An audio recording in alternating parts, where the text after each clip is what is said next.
pressured to meet quotas and then force criminal prosecutions. It has been 1 week since our first NBC4 whistleblower investigation uncovered the quotas. And we have still not received an on-camera response from BWC leadership.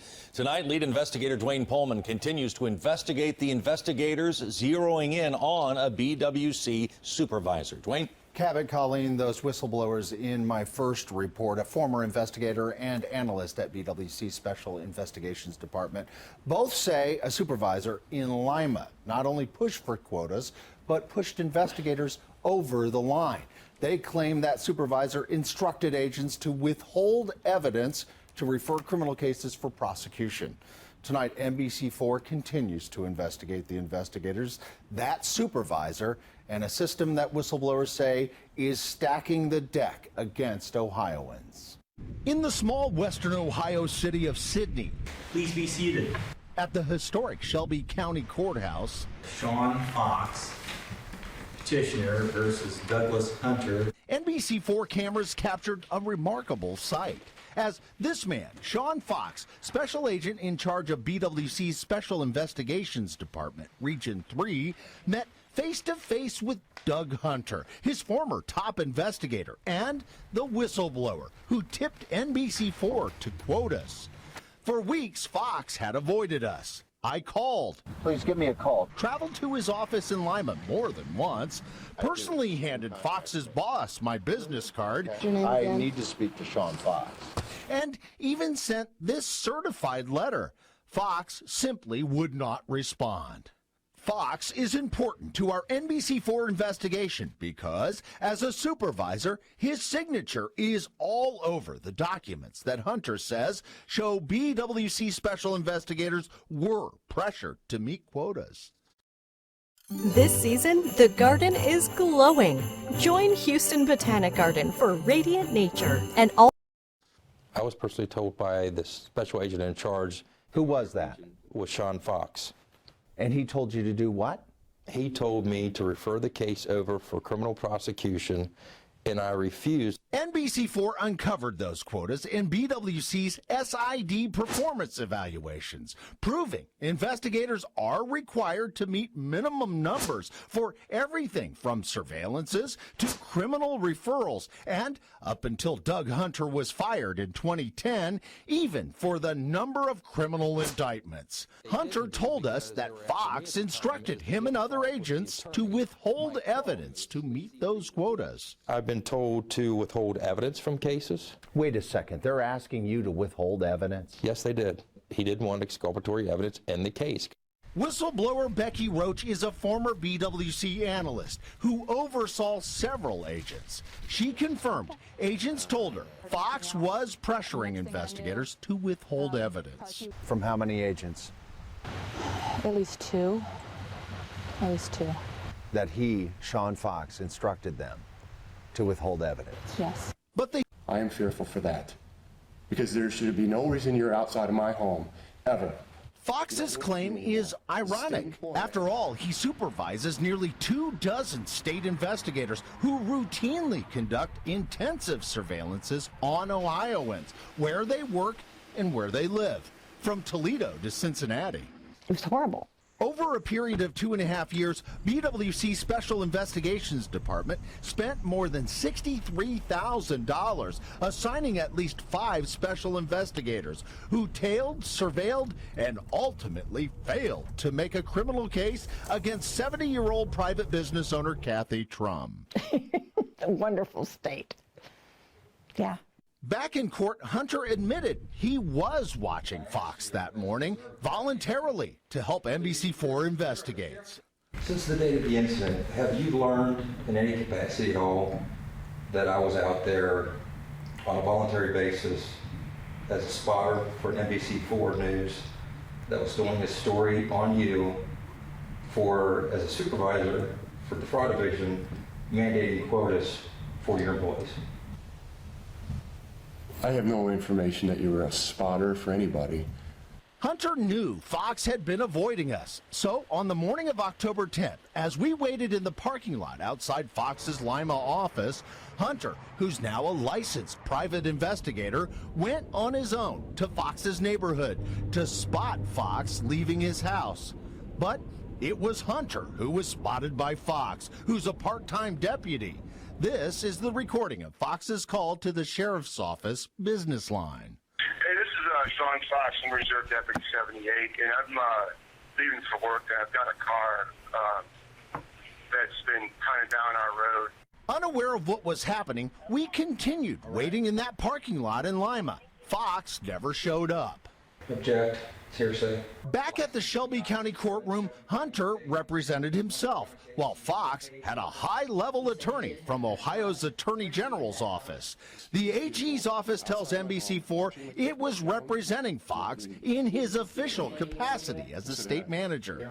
Still, Hunter did get Fox to admit more than once he misstated the facts on his affidavit requesting the protection order. Your sworn statement, is it untrue? Well, I can tell you this, it affects me directly because I was your directing supervisor and you accused me of... Your Honor, he's not answering my questions. I asked you specifically on your affidavit. Yeah, you're right. You're right. Under Ohio law, Fox only had to prove mental anguish and that Hunter was the man in the car to get that restraining order. And both points had clearly been made. So Hunter began to question Fox under oath about those quotas. You're not aware of someone telling you that? You're not aware that you have quotas? Objection. It goes to his credibility. Sustained. The AG's attorney stopped Fox from answering that one, but questions about withholding evidence did make it through. And you were interviewed about exculpatory evidence? Yeah. Fox was interviewed by the Ohio Inspector General on April 10th, 2010. In the transcript of his sworn statement, Fox admits he did instruct Hunter to remove an interview with a doctor from an official investigative report. Fox told the Inspector General, "I felt the interview with the physician was not relevant to the investigation, so he, Hunter, was asked to leave it out of the report." On the stand in Sydney, Fox insisted that case was not a criminal investigation. It was an administrative case. Was it a criminal case? You testified it wasn't a criminal case. It wasn't a criminal case. But in the original memo about that case, the Inspector General clearly calls it a criminal investigation. It turned into a non-criminal case after the doctor's statements were placed back in the report by a BWC attorney after Hunter complained. Withholding exculpatory evidence, as you well know, is a crime. Right. You're accusing this agency, at the very heart of what it's doing from an investigative standpoint, of committing criminal acts. Yeah, if you're going to withhold evidence from the defense, yeah, absolutely. I showed the evidence and the accusations to Ohio's former Attorney General Jim Petro, who says what NBC4 uncovered needs to be criminally investigated. That's pretty overwhelming. Is it criminal? It is criminal. I think it's criminal, not that that individual would be charged with a crime, but it could be deemed to be a criminal act. Back in Sydney, the magistrate was quick to rule, approving a restraining order against Doug Hunter. After the ruling, I finally got a chance to ask Fox specific questions. Do you have a quota system? Do you tell your investigators how many indictments? Why don't you answer that question?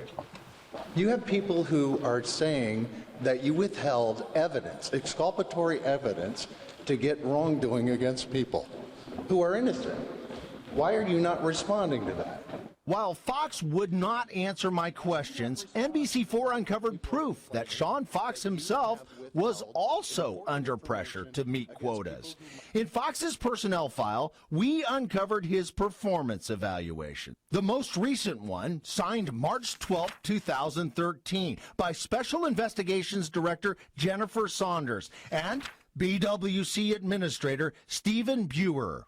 Director Saunders wrote Fox's team, quote, has fallen slightly on referrals for prosecution, but noted, quote, Sean has been addressing these issues by conducting very aggressive case reviews. Under the goals section, increased prosecutions is noted. Under comments, it states Fox's region is, quote, on target by referring 32 cases for prosecution. Since 1993, when BWC's Special Investigations Department first began, nearly 4,500 cases have been referred to prosecutors, resulting in the convictions of 2,279 people. But if Fox was under the same pressure as his agents to meet those quotas, he was not talking about it. Why do you run from us? Sean, why are you running? Now, we've also been trying for weeks to talk to Sean Fox's boss, Jennifer Saunders, the director of BWC's Special Investigations. I did talk to her on the phone briefly. She directed me to BWC's Public Relations, which is still refusing to have anyone sit down on camera from BWC to answer our questions. We made another request for that this afternoon. So far, we've received only a brief statement from BWC. They're refuting the quotas. They call them goals, and this is the only response that we've gotten. There are no quotas for BWC investigators, and they added under no circumstances would it be acceptable for any BWC staff to place performance goals above good investigatory techniques. We'll continue to stay on top of this as our NBC4 investigation continues to grow. I'm Dwayne Pullman, NBC4. And BW. Hello.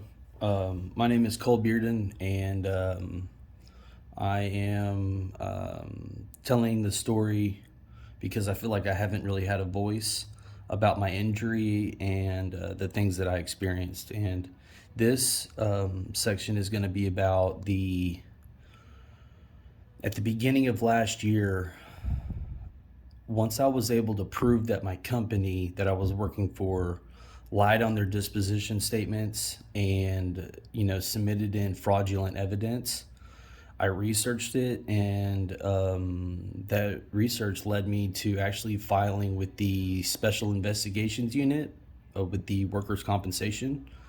And these people were pretty much my last line of defense to protect myself against what I was going through.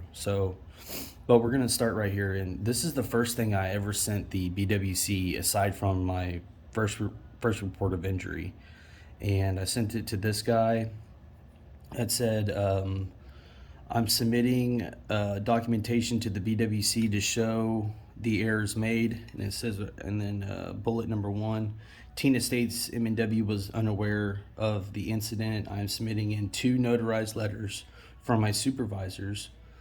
Both letters confirm M&W had knowledge of the injury and were allowing me to take much needed breaks from pain.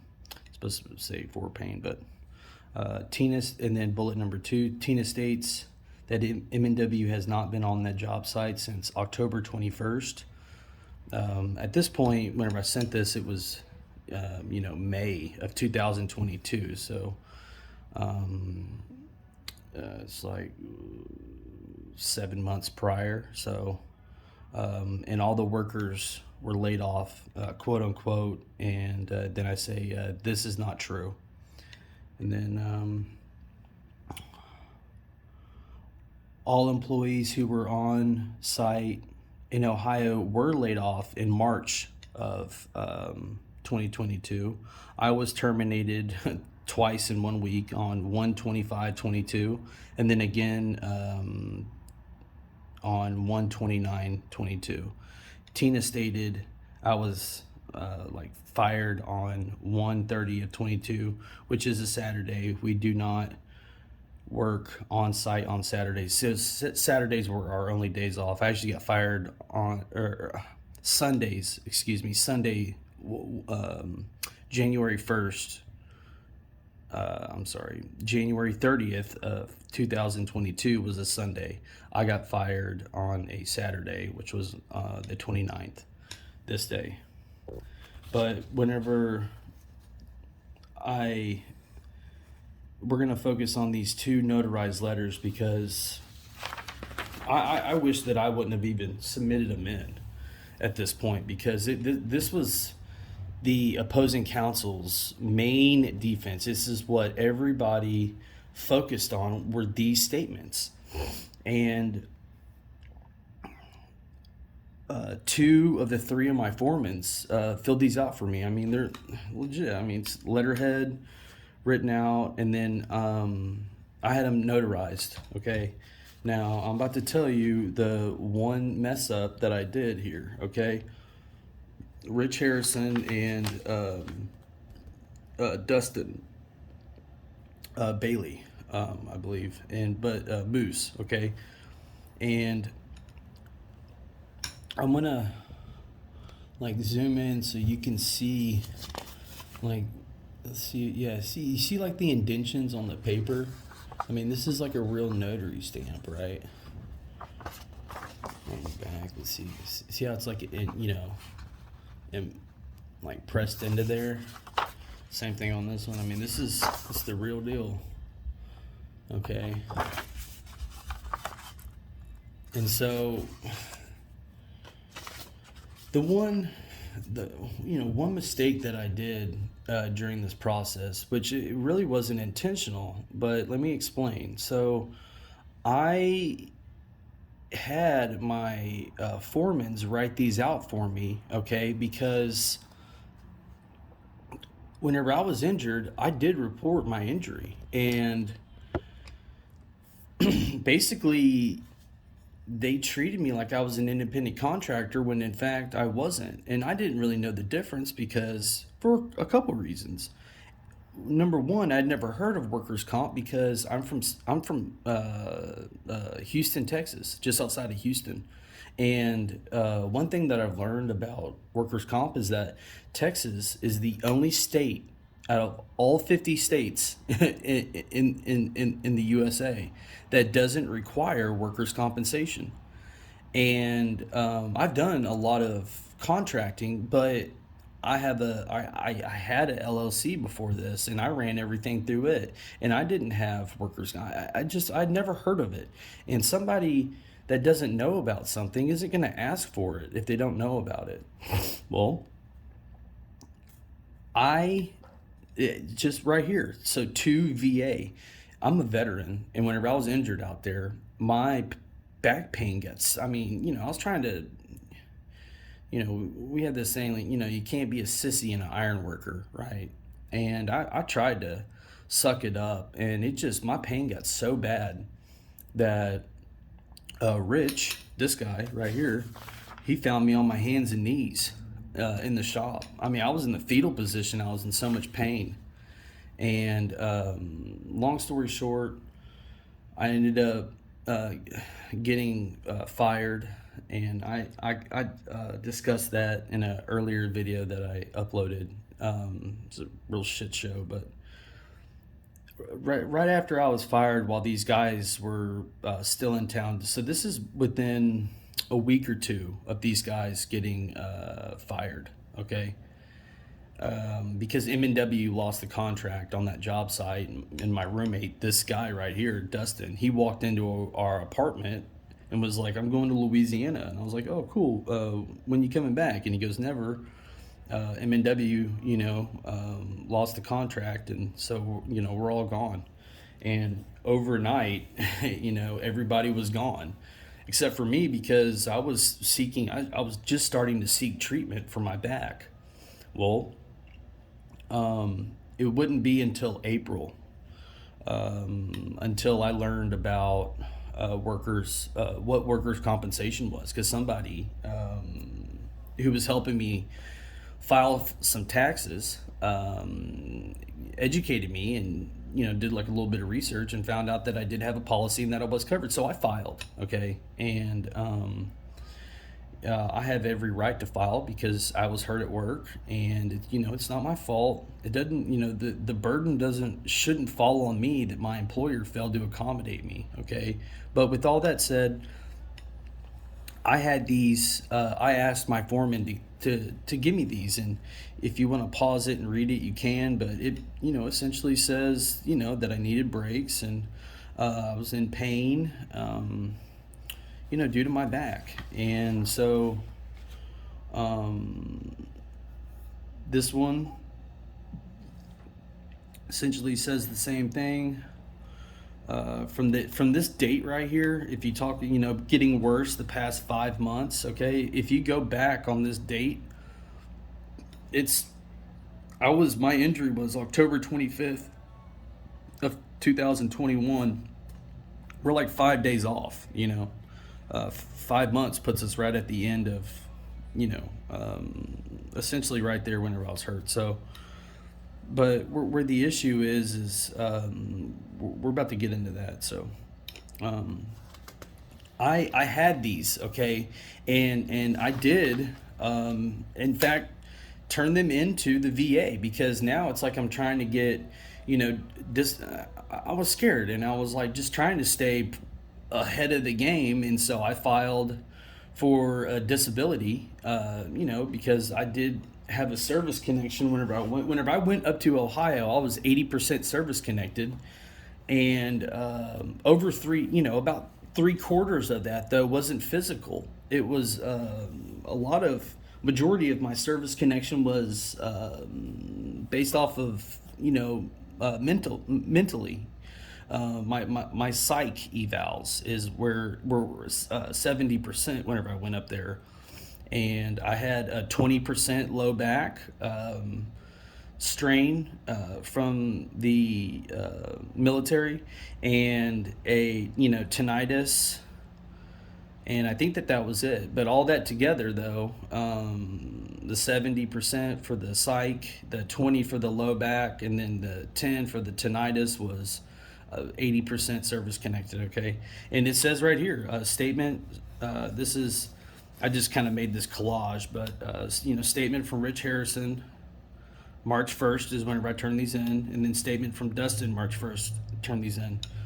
Okay, it was, and this is where I messed up, is that this lady right here. Okay, this is another actual copy that I had. This notary, my landlord actually knew a lady that did it, and this is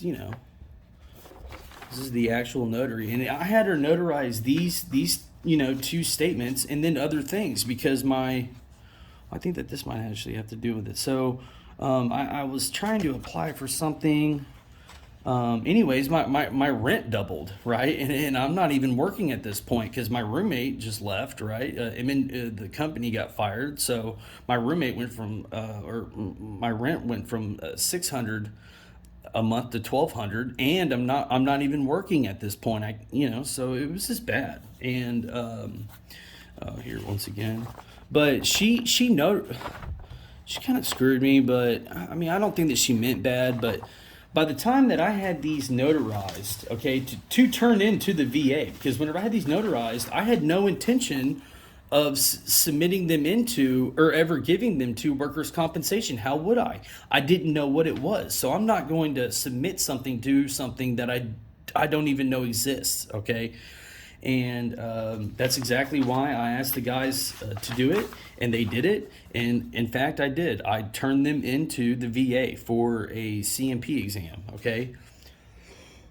Well, unbeknownst to me, I didn't know the rules then, but trust me, I know them now. Apparently, I was supposed to have these statements notarized, okay, with these guys here, okay, with, but this one lives in Missouri, okay, so if I would have had to, get this notarized with this notary lady, Becky, that my landlord knew, was a friend of my landlord at the time, I would have had to have driven down to Missouri, and then to get this one this guy lives in Louisiana. My bad.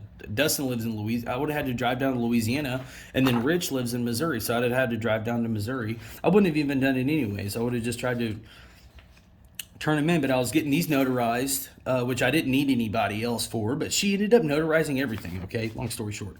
And the only reason why I even had a case after that led into last year, okay, whenever I filed this complaint against my company was because I filed a first report of injury because all of my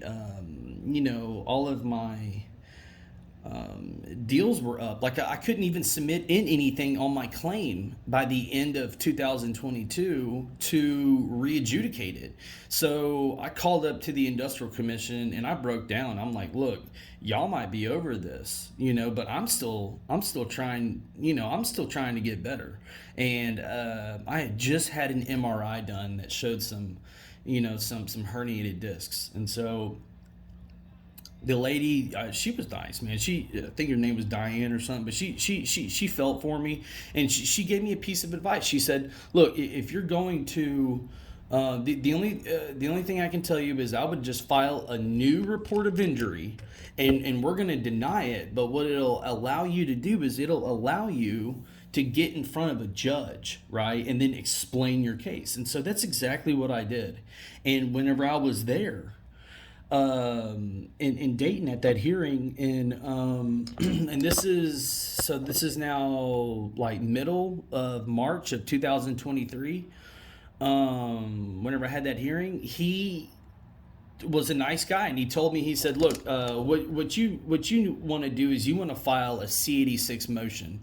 And so he goes, once we're done here, because I can't do anything about this new claim number, go out there to the office, ask them for a C-86, fill it out, say that say what you just told me, and then turn it in, okay? And that's exactly what I did, and it ended up getting approved. So I got continuing jurisdiction, okay, under this. See where he says reopen an older claim, right? But I got a phone call, and they were like, well, it got accepted. So So here's my original claim number, and then here's the claim number that we went to on that date. On every single other hearing, this is in reverse. So this 22-131 is on top, and then this 23-109 is on the bottom, and it's the reference. So this is the only record of proceeding that this 23 is on top. But they ended up keeping that claim number. I don't know why. I think that they should have just ditched it, but man, they were like shuffling my evidence. I'm telling you, the way that these people treated me was disgusting.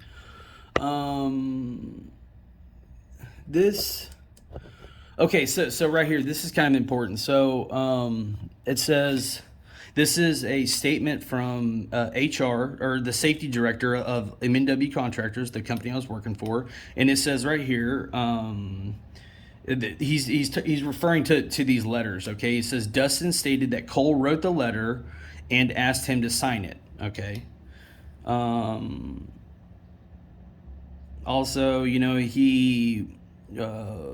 Dustin, if he was aware of any injury, why he never reported it. Cole told him it was from before he started working for us, and the VA was supposed to pay for it. That is such a...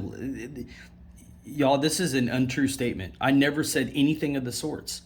I was 100%, and if you go to my other videos, you'll see the work and stuff that I was doing the 90 days leading up to this job site. I was 100%. I've never had pain in by the way, my injury's not in my lower back, okay? My injury's between my shoulder blades, and that has been where I have had pain ever since I hurt myself on October 25th, okay? And this is from the Special Investigations Unit, and it says right here, it says, evidence showed that Bearden submitted documents to his claim with falsified notary signatures and stamps. So Eddie's trying to say that, that I wrote the letter and then had Dustin sign it, okay? And the Special Investigations Unit even went further and said that I falsified the notary signatures and stamps, okay? Where the heck am I going to get a notary stamp at? It's totally it's stupid. Okay.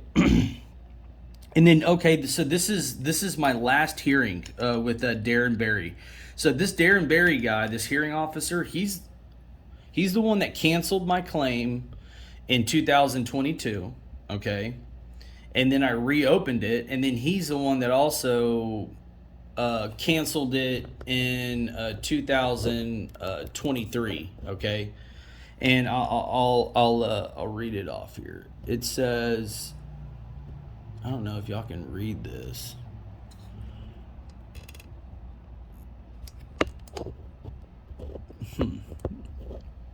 Yeah, I got a janky little setup, y'all, but I'm trying to do the best I can. Okay, it states, good Lord.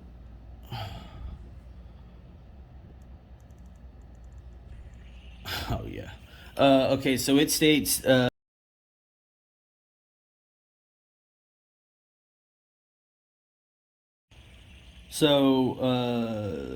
the report of the investigation from the SID, the Special Investigations Division, dated 6/6 of 2023.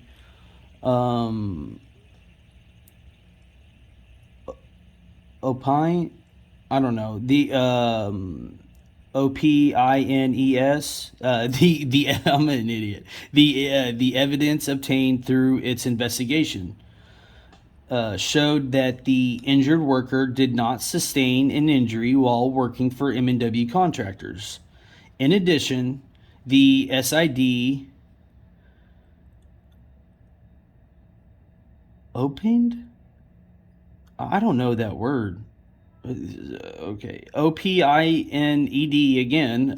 The evidence determined that the injured worker misled potential witnesses and submitted statements to the claim which were not intended for this purpose. Now that is actually kind of true. So I can't really argue that, because what Darren's saying here is that I didn't mislead anybody per se, but and submitted statements to the claim which were not intended for this purpose. Well, that's kind of true, because I didn't actually make these statements for the workers' commission, or the BWC, work comp. I didn't. That's a very true statement. Hence why one of them said to VA. But look, once I learned about what workers' comp was, I was like, dude, I've got these statements from my foreman, right, that I had turned in, the month prior for a CMP exam. I'm like, dude, anybody who had these would turn them in, right? And I was so stupid. I didn't know what I was up against. I didn't realize how crooked these people were. But anyways, and submitted it's intended for this purpose, as well as submitted to the claim file evidence with falsified notary signatures and stamps. So once again, they're saying that not only that these notary signatures and stamps are falsified. Y'all, I don't know where I would get a notary stamp. Okay, I mean, I just, I'm laughing right now, because it's like, that's the most stupidest thing I've ever heard. Where the hell am I gonna get a Ohio notary stamp? Jesus Christ. Anyways, this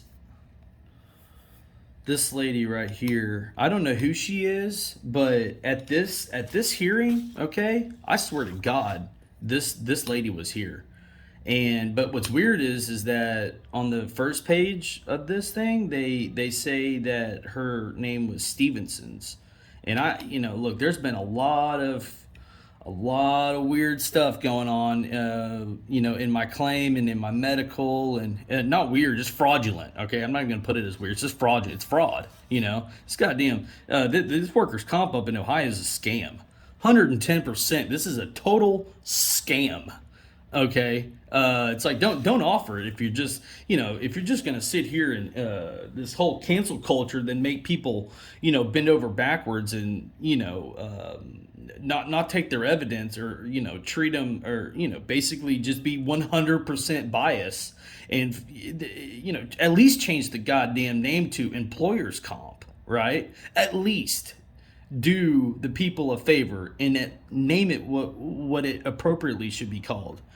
Anywho, I wasn't going to go back to the Industrial Commission or the BWC until I could prove that I did not write out those statements, and that I didn't sign them. And, it's like these people just grilled me on this, right? And I'm sitting here and I'm proving things like my company falsified their timesheets and that they lied on their disposition statements. And you know what? The first time I was ever asked about these statements, about these are the original. Trust me, there's lots of copies, but this is the original. I mean, this is the real deal, okay? The first time, I only went to one hearing in 2000. I had 4, dude, this is how bad representation I had. I had 4 hearings in 2022, only went to one of them. And the one that I went to, the first time I was ever asked about if I got these things notarized, without, Dustin or Rich, being present for it, I said no. I said no, they weren't there, because by then M&W had been fired. And, it was just, hell broke loose. Like, oh man, this guy's trying to, do all, I'm like, look, I turned these into the VA and I had them, okay? And so whenever I found out about workers' comp, I turned them in because it's good evidence. I was like, look, just because this Becky lady decided to,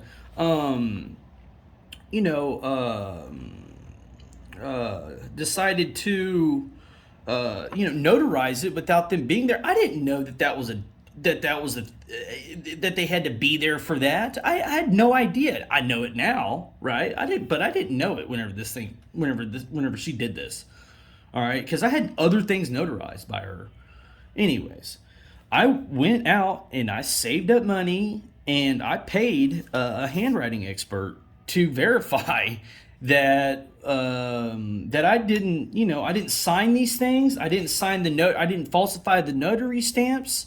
And it's just, look, I had them and I turned them in because it was evidence. The only thing that was true about what Barry said is that whenever he makes the statement of, that they weren't intended for workers' compensation, yeah, okay, I'll take that. That is a true statement, because I didn't know what it was, because my damn employer didn't notify the insurance and failed to accommodate me, is what it's called. That's exactly what they did. And I had to go to my own medical appointment at the VA. Okay? I mean, come on, y'all. Anyways, this is the Wendy Carlson. She's ranked top 10 in the United States. She goes all over the country. She was on the History Channel. Whenever I was kind of learning about her, I thought that was kind of cool. But no, I paid thousands of dollars to have these, statements and her do her, due diligence. And she verifies. If you want to pause this and read through it, you're more than welcome. But the video would be a lot longer if I go through this. But by all means, feel free to pause this video and go through it. This is kind of her opinion. This is a big section right here. This section right here is a big one. And then on down to here, and then the opinion. This is pretty much the bread and butter of this thing, but she verifies that that I did not write out these notary stamps. I did not sign Rich's name. And furthermore,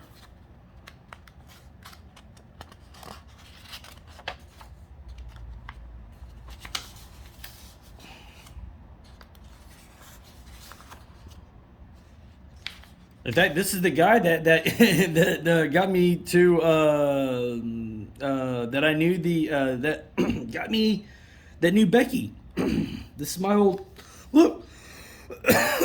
Cole's current monthly rent's $1,200. This is something that I had. I had my landlord sign because I was trying to get some kind of.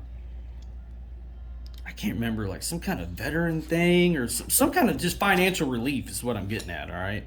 But the handwriting expert confirms that I did not write this statement, I did not sign this statement, and I did not falsify these notaries. Okay.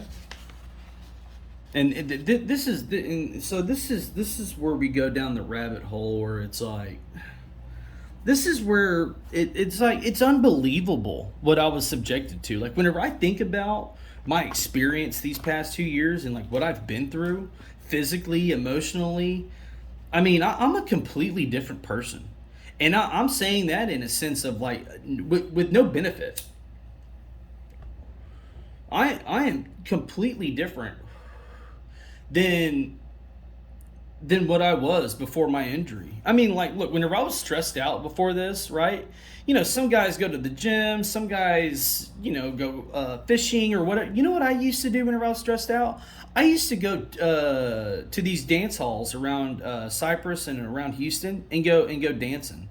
Okay, and I was in fact, I was before this, I didn't like to be alone. Now I prefer it. I go weeks on end without talking to any of my friends or family, okay, nowadays. And as far as the dancing, I haven't danced in years. I don't even like to walk anymore because my feet are killing me from this pinched nerve that I've got. It's ridiculous. These people have taken away everything, you know, and I don't like who I am now. Absolutely not. I was a go-getter before this, and it's like my mind is you know, my mind is still there, but my body's not, and adjusting to that is super hard for not for anybody that has to go through something like this. I mean, this sucks. These people could have just fixed me, and I'd have been along my way. But this is from my lawyer, and what my law firm. Whenever I tell you I've been through some illegal stuff, I mean it. My law firm decided to backdate our agreement, and in this new agreement that I did not sign this is not this signature right here. This is not my signature, and I've been saying it for the longest time.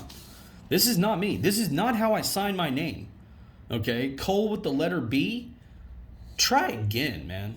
That is so stupid. Okay, and the handwriting expert confirmed that too.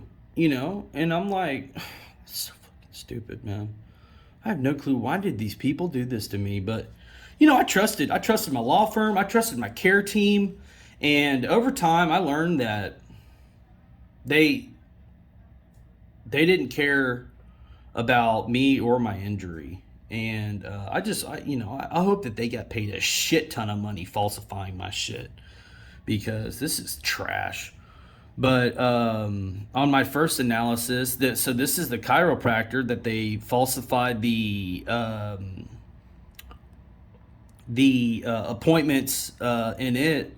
I mean, it's just, this is crazy. Like, that's why I'm making these, because it's like, whenever I say what I've been through, I feel like a liar.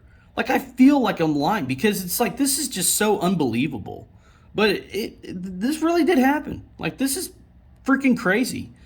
Anyways, with this new agreement that they backdated, I went on board with these people like 2 or 3 weeks after May 31st of 2022. I didn't get on board with them until the middle of June. June. And look, I still have the emails where they're inviting me over to their office, you know, and Hockman and Plunkett should be ashamed of themselves. Furthermore, this Donald Scott, the only hearing that I went to in 2022 was with this guy, okay? He's a squirrely looking dude, older guy, real thin. This is not the person that I met at Hockman and Plunkett's office in Dayton, Ohio, whenever I signed that paperwork, okay? It was a different guy. I remember what this guy looks like, and it was not him. This is not who I sat down and physically signed paperwork. Which the copy that I originally had, I hand signed it. I didn't e-sign anything with these people. Anyways, also one of the first things I did was I went to my e-signature and I verified that this isn't the key for it, and of course it's not. But it's just, this shit's fucking crazy. It's like, this is stupid. But with this new agreement from my own damn law firm, now this is my handwriting, okay, and this is kind of important, right here, is that this is my C-86, my motion to continue jurisdiction. Okay, this is what I filled out at that first hearing in 2023 that we had in March. And it says right here, also very important that my entry location be changed and accepted for thoracic spine. And then I put in the code M546 and consider compensation for my nerve. My nerve damage is bad. Both feet and right hand is affected. Man, this is honestly, this is, it's hard for me to read this. I hope that people that go through, an injury and malpractice, I feel for them whenever they're going through their own evidence, because man, some of the hardest stuff that I've had to do is read through all these lies and have to relive all this just over and over again. Oh, it was March 22nd was the hearing date of 23. That's whenever we went to that hearing, and that guy, that Asian guy, I think his name was Adam something, the hearing officer. He was a nice guy, real genuine, and he could tell, because I was like, look, I've got all this medical evidence. I'm like, dude, y'all are denying a claim for an area that I'm not even trying to argue. And it's like, on my first report of injury, I didn't say anything about my lower back because my lower back ain't hurt. I don't even know where this narrative came from. Well, it came from an MCO that I didn't even know was a part of my claim. It's fucking disgusting. Here's that other notary thing that I think that this was for, I used this for something that had to deal with, I think, benefits or something, trying to get some financial relief or something. But more than welcome to pause it and read it if you want, but I'm just gonna kind of go through it. I think these are like her accolades or something, but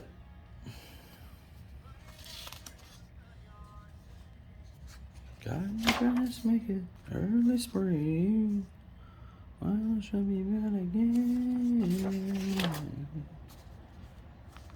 You could pay me a Birmingham. All right. Almost there. Okay, see, look, this is my signature, y'all. This is it. This is the real, this is the McCoy right here now. This, I don't know what that trash is. I need to get that the hell out of here. But with this new agreement, though, came, okay, goddamn Hawkman and Plunkett screwed me harder than fucking. Anyways,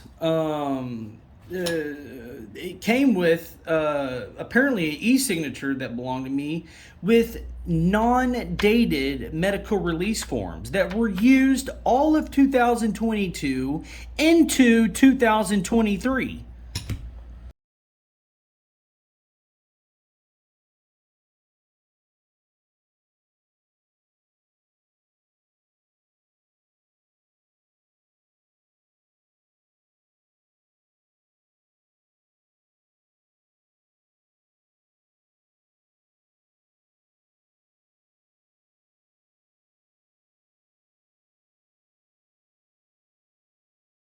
And the third causality, well, 3 out of 4, because the very last one, I'll show y'all where my my original BWC doctor, Dr. Black, gave me causality.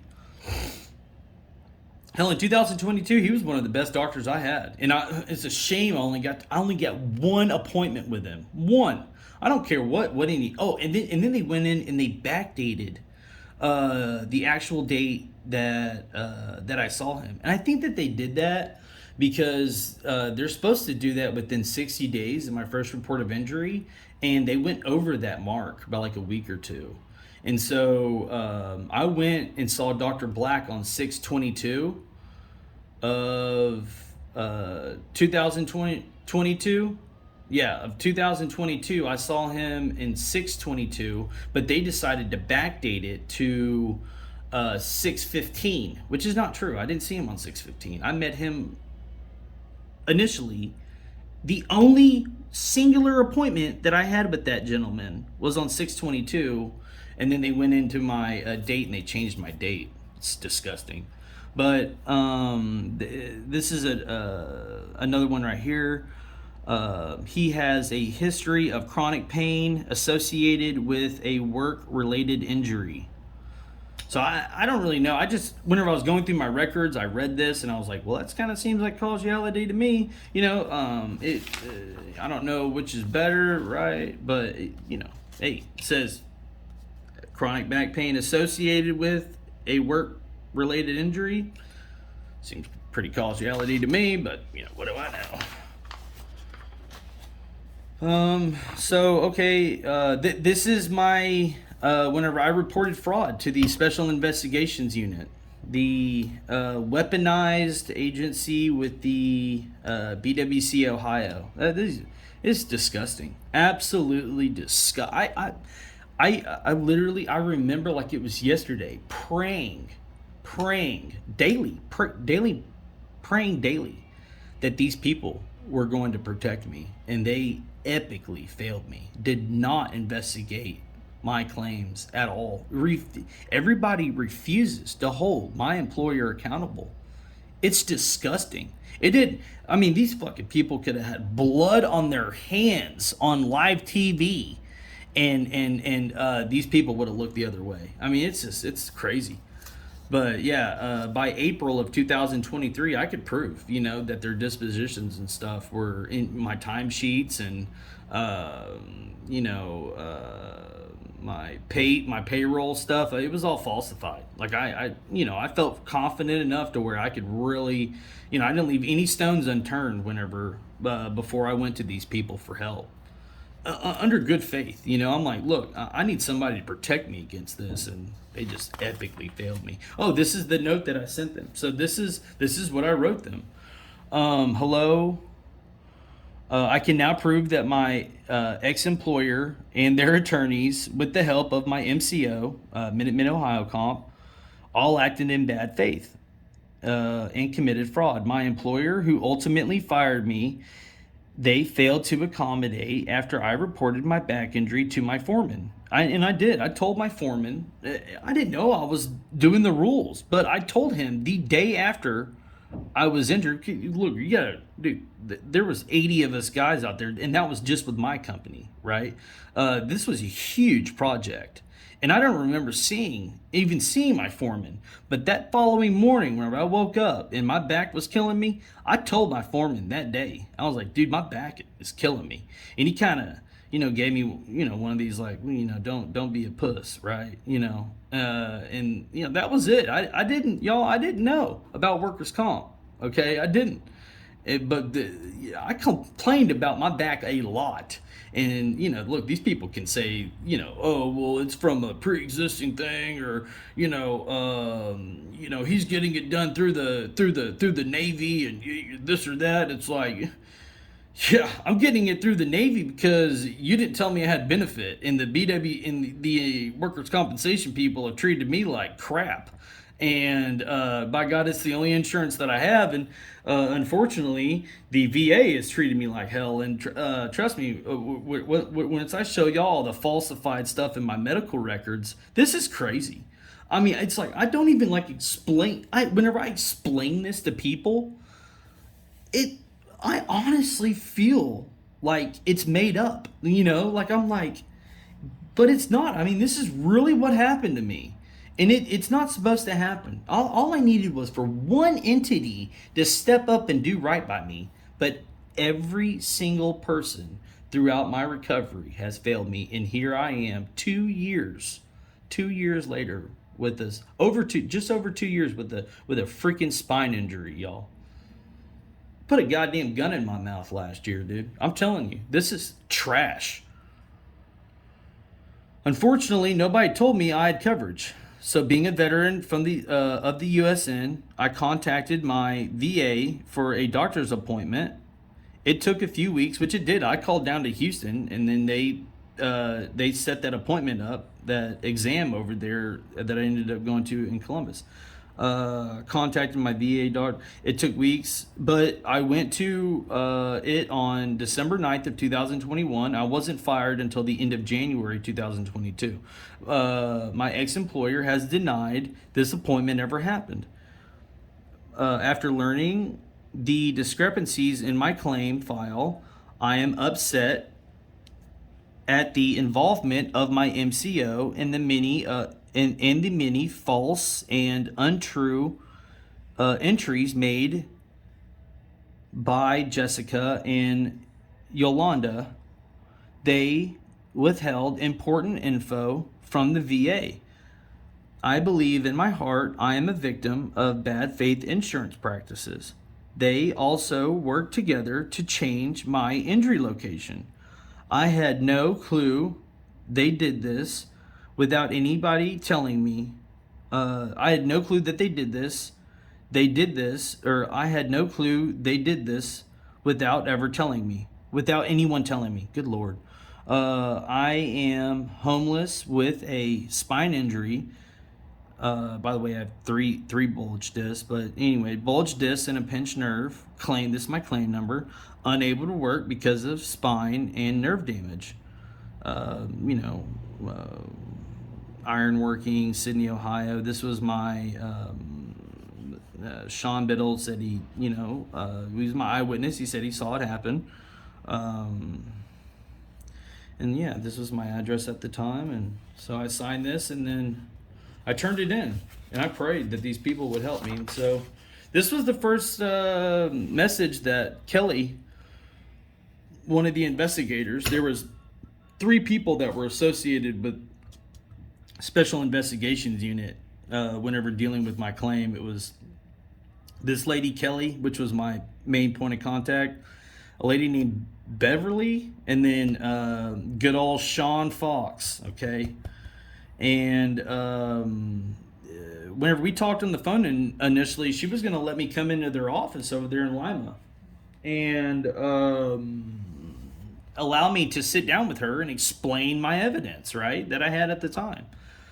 And there are a lot of things back then that I didn't know that I do know now, but still I had enough. My employer evidence is pretty much the same as it is today, but I was just, I was going to go over that. So she texted me the address to where her office is over there at the hearing location in Lima.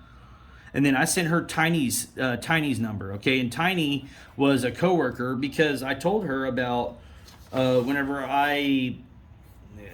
my company had me light limited duty from starting December 10th, okay? So the day after I went to that appointment on December 9th, I thought I was going to be back by lunch, but it was so cold that day that my truck broke down. Dude, that day cost me like $1,500. I had to pay for a tow, truck broke down, had to Uber. I was late as hell to that exam. It was a bad day for me. I mean, I'm serious. It was an expensive day. It was a bad day, and it was pretty much all for nothing. But and it took me a year to find the records from that. I didn't even find they removed them from my VA file. Of all places, guess where I ended up finding them? A year later, I ended up finding those at the beginning. This happened in at the end of 2021. All of 22, I couldn't find them. I found them in the beginning of 2023 at the American Legion of all places. This guy at the American Legion typed some stuff in and printed out the exam stuff where it clearly states that I'm having issues at work.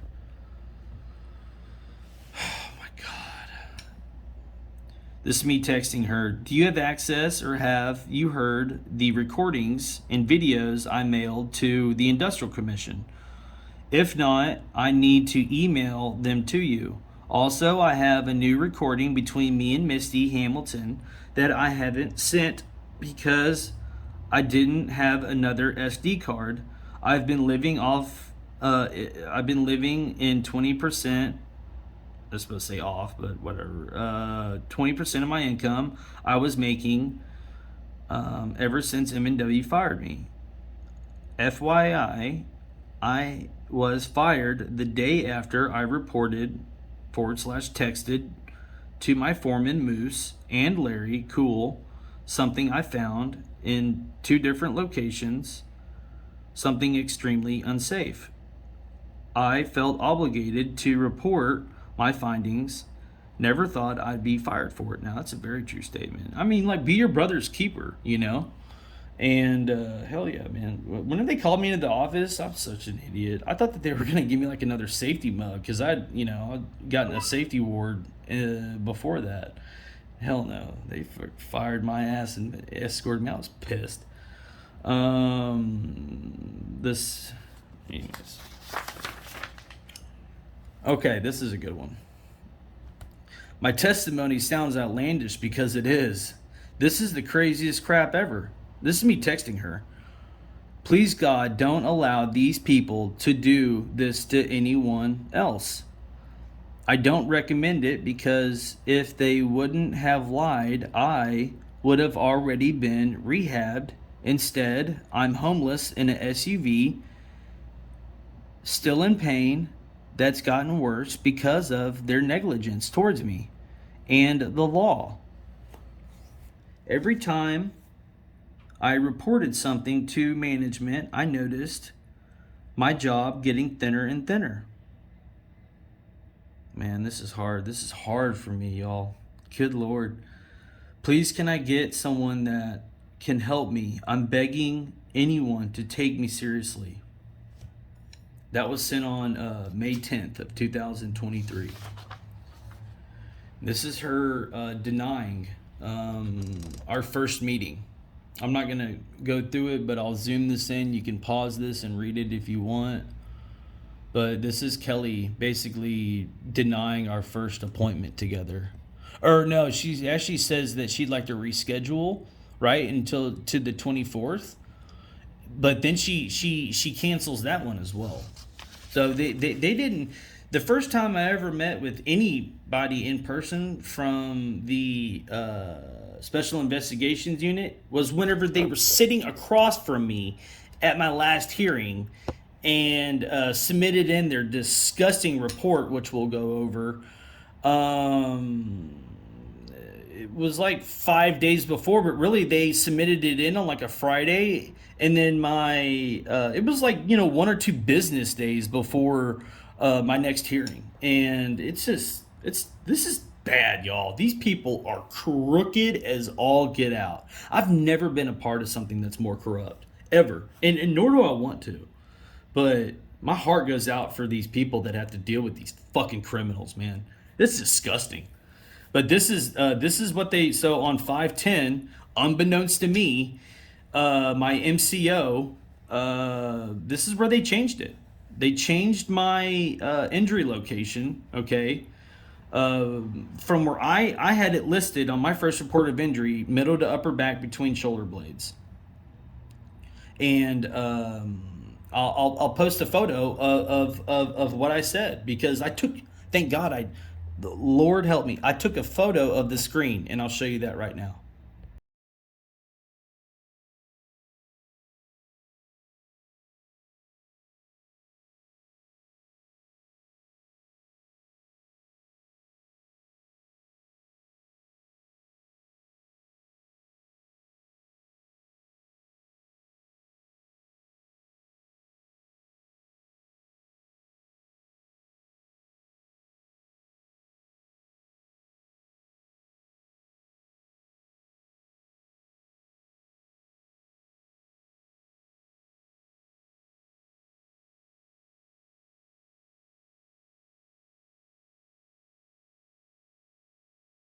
Look, I apologize in advance if this is boring, but I haven't had a voice, and this is the only way I know that I can get my evidence out there. You should see me trying to email, this evidence and explain it. It's stupid.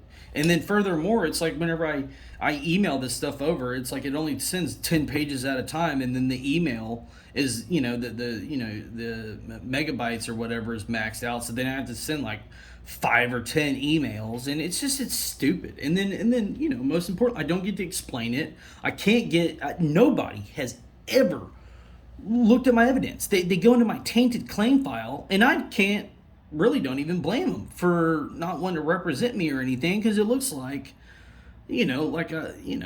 I'm a liar or something. I quit going in there a long time ago. I quit signing into it because they wouldn't even upload my evidence. I mean, this is stupid. My own claim specialist, Dominique, was a part of changing my accepted injury location from my original first report of injury. My first report of injury that's on file is signed by a BWC user. It's fraudulent. It's literally fake. It didn't come from me. Oh my God. It's crazy, man. It's the craziest thing ever. So what you saw on the page before was the hearing with that was after March. Okay, I filed that C-86. It got approved. And then May 1st, I had a hearing. Okay. And I would have won that hearing if I would have had this. Now, I didn't have this because the care team that I was in was totally, man, y'all, I went through a legit fraud ring, okay? Let me say that again. I went through a short-term disability fraud ring, okay? That's whenever it's all connected. Or they also call them claim mills, okay?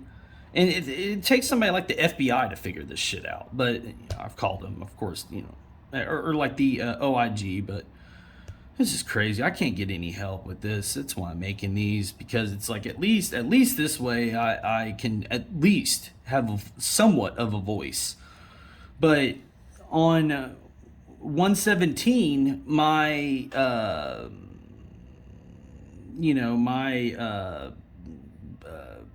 BW or my my BWC doctor, my pain management lady, Caitlin Martin, on January 17th of 2023, she gave me, unbeknownst to me, she gave me causality, okay? And that's why I mainly lost that hearing, because that hearing officer, you see those hearing officers over there in Dayton, Ohio, were a lot more fair than those people, those crooked asses over there in Lima. I hated doing my hearings over there in Lima.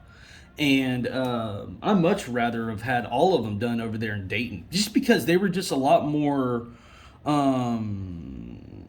fair. I just felt like they were more legit, like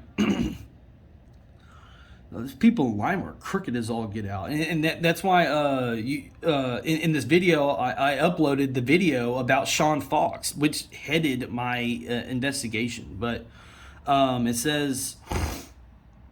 Right here it says, by the way, I've had three different doctors give me causality, but this is like the main one. Patient history and physical consists with thoracic rhodopathy, which appears to be caused by his work injury in November of 2021. Okay, she got the November part wrong, but I mean, in her defense, she's only a week off. But the patient history and physical. Patient history and physical consistent with thoracic rhodopathy, which appears to be caused by his work injury in November of 2021. And then down here at the bottom, and then also right here, she's saying, I don't have the results back from the EMG, but at the very bottom, I have referred him to orthoneuro for consultation and potential decompression. So I was supposed to have this surgery like early last year, and I got, man, from this point. First of all, I didn't know about it. I found, how I found this document originally is I requested my medical records from Mercy Health, And in those records, I got a string of things that were sent over to the second MCO that I had that I didn't know was a part of my claim. Both MCOs I had, I didn't even know them. Like, this is how fucking terrible these people treated me. I had no clue who these people were, except for learning about them on record. But I got some paperwork that was sent over to her, and this was in it. And then up here, you know, it had the date. And I went to my medical records, and of course, this entire statement had changed. And I'll upload what I have it in my phone in my files, and so the next slide will be that photo. But yeah.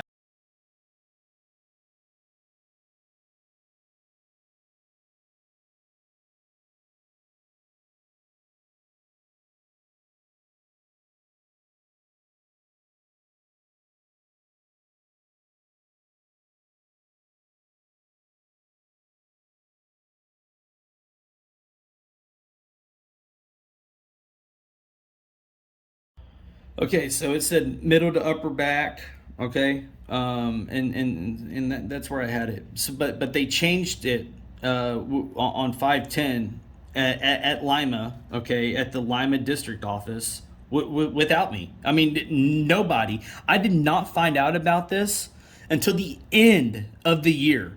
How crazy is that? I mean, this is fucking, dude, it's like, how do you and it wasn't 6-7 months down the road. I'm sitting here trying to prove a claim that's not even accepted anymore. And that's like what I told that guy over Adam in March of the following year. That was one of the things I told him. I'm like, dude, y'all changed my injury location, never told me. And I had like a 3-4 inch stack of medical records that show where I am constantly complaining about pain in my thoracic region and not in my lower back. But the insurance needs a lower back condition because guess what? Cole is service connected for it. And Cole has all of a sudden now not been doing hard physical labor. Cole now has chronic back pain for the last 10 years and hasn't been doing physical labor for the 10 years because he's had all this chronic pain that he didn't know about. These people are fucking crazy. But this is it. At the Lima office on 510, they changed it. And then not only did they do that, I wasn't even represented at this point, y'all. Okay. Hell, I wasn't represented until the next month. Okay. I don't give a damn what the hell they decided to backdate. Man, those from my own law firm, those medical release forms totally screwed me because they used them like crazy to get access to my records. It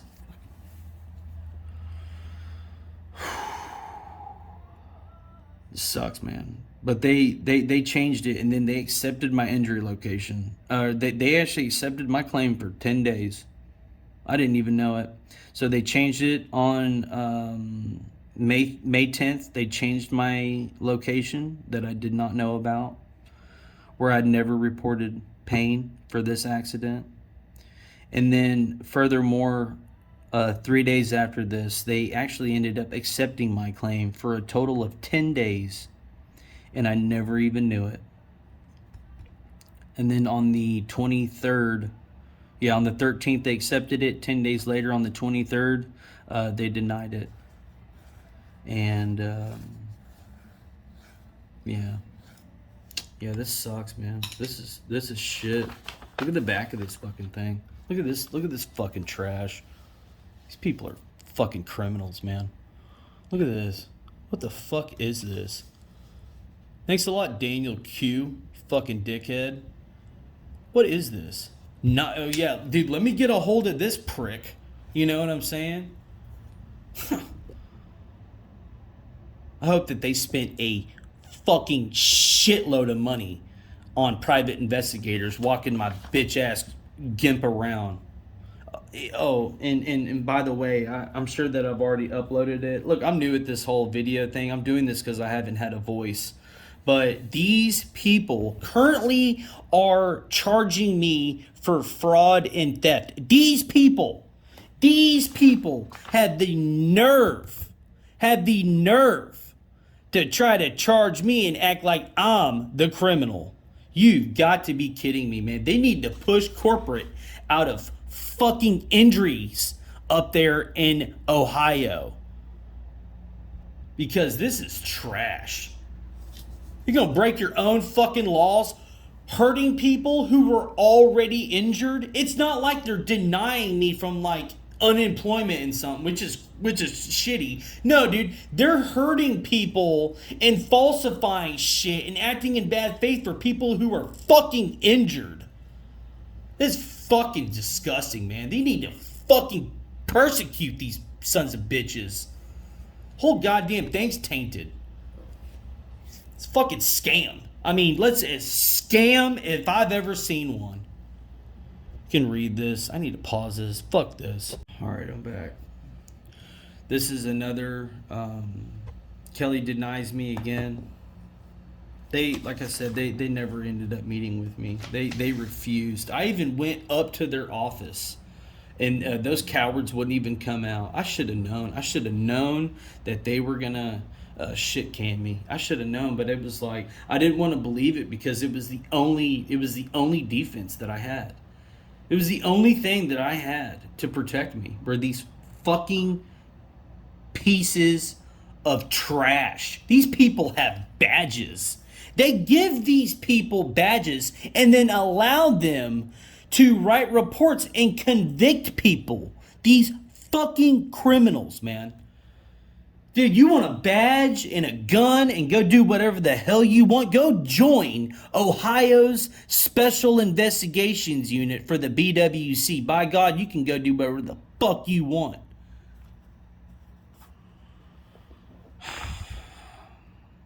I can't, y'all, I can't read this, man. I'm telling you, this is hard. This is hard for me. This is hard. I've almost killed myself over this shit. I don't like who the fuck I am. I used to really love who I was, and I don't like who I am anymore. I don't like this person. I have completely changed, and I have not seen any benefit, though, from it. I got it. Sorry, y'all. This is rough. Like I said, if you go through something like this, my heart goes out to the people that have to work their own claims and have to relive this thing, because this is terrible, man. This is fucking terrible. But this is the end of their report. They turned it in on 6/6 of 2023, which really doesn't make any. Anyways, who cares? There's so much frauded shit in this. It's fucking crazy. This is stupid. Over a no-fault injury. A no-fault injury. They turn all this over and start off as a no-fault injury. Anyways, this is their last page where they go over all the, all the attachments and stuff. Which, by the way, attachment 17 was not, I bitched the biggest fit, because they wouldn't put in one of my pieces of evidence. That was a statement from my coworker, a character statement saying, and he says that it was a safety person from M&W, okay, Josh, that said in a statement that that he knew that my back was injured, and they just allowed me to go to the VA, which is the God's honest truth. Also, I find it kind of ironic, and I'll still go over his statement, but where is it?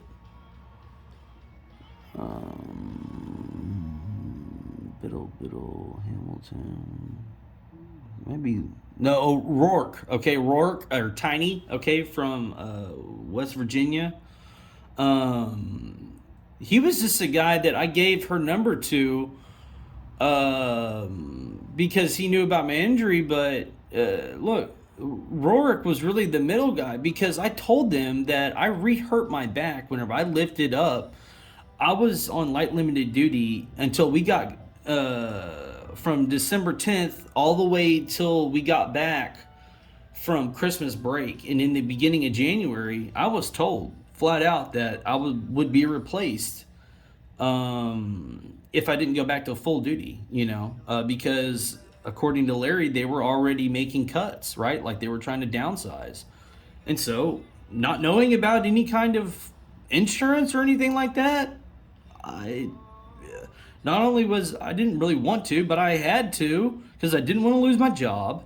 And look, it's right after the holiday. My birthday's December 20th, okay?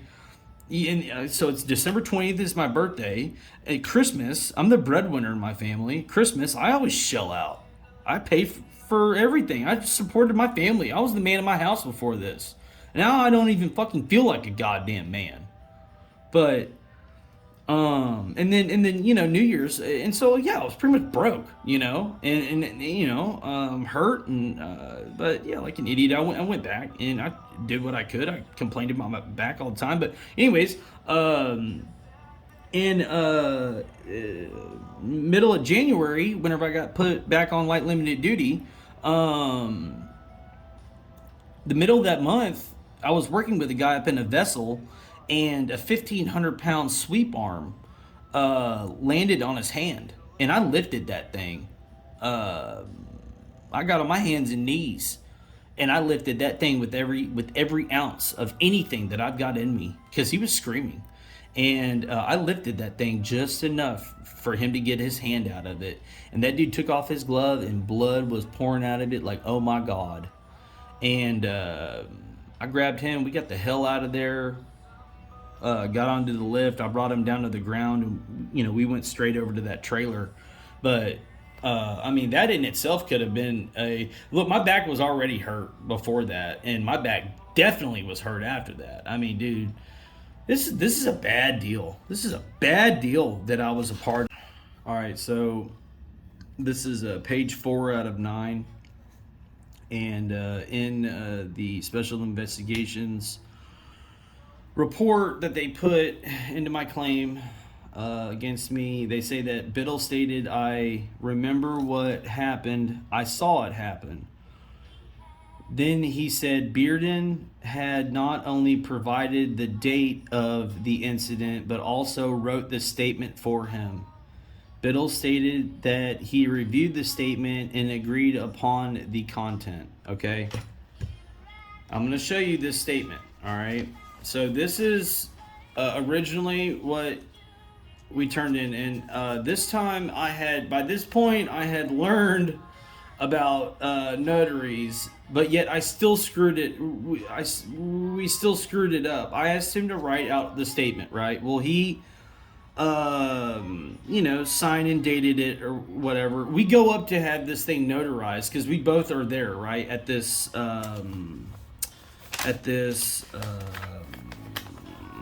what was it, a post office or something, FedEx, at this UPS store, okay?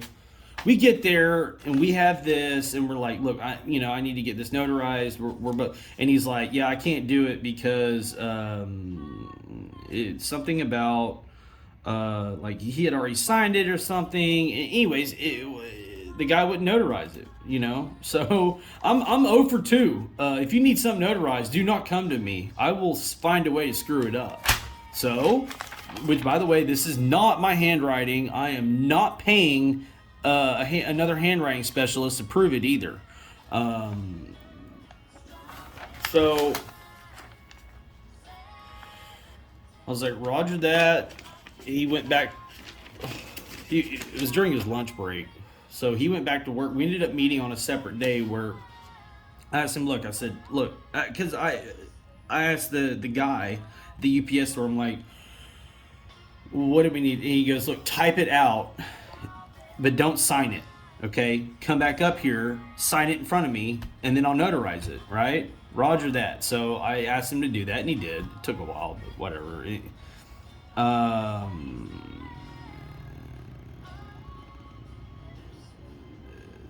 We get this done, we get it notarized, right? For my claim in 2022. This is the receipt for that notary from the UPS store. Okay. And this is the the UPS location, I guess. And oh shoot. Oh man. Okay. I'm gonna have to pause this.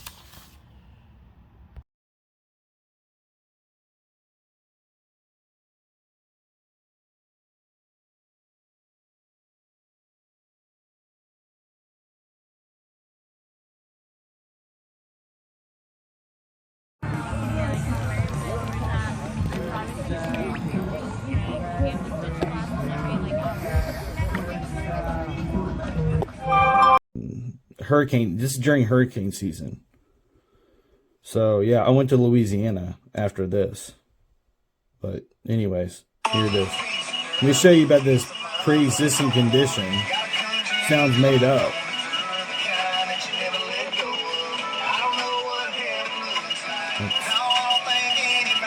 Margaritaville. Oh yeah.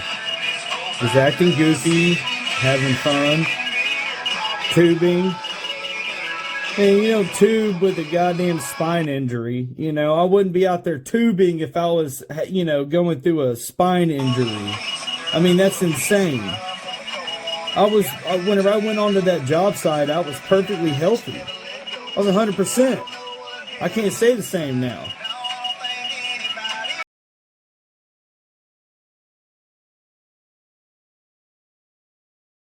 That I made. And by the way, I made these darn collages, not even for this video. You know why I started making collages? Because whenever I was sending, I would send, like this, statement, right? This disposition paper with all these printed out, right? I'd send so it'd be 1, 2, 3, 4. I'd send 5 faxes, right? With this highlighted, but full pages. And what the BWC would do is by the time it would make it into my claim file, first of all, they would never add everything, but they wouldn't put all of these into one file. So they would separate 5 different photos, and so you would open up an attachment. And by the way, the things that were labeled, it's oh my God, it would just drive me bonkers because it just made no sense, what they would label some of these files. And then furthermore, if I were to send all these in, full pages, like I said, they would just put them in all different, they would put them all in different attachments, and it's just it's almost impossible to, follow this because they wouldn't put it into, one file. All these in one file. That way you could open up that file, read this, look at these messages, and it would make sense. So it's really hard to follow. And I complained about it multiple times, but it didn't get anywhere. So I started making collages. I was like, God damn, you're going to do this page for page. That page is going to have everything on it that you need to know.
What's up, man? Dude, my back's killing me, dude. Trying to stop working and everything. I'll show you the job site. That's it. That's the extractor. And then over there's the prep building. I'm not walking over there, but god damn.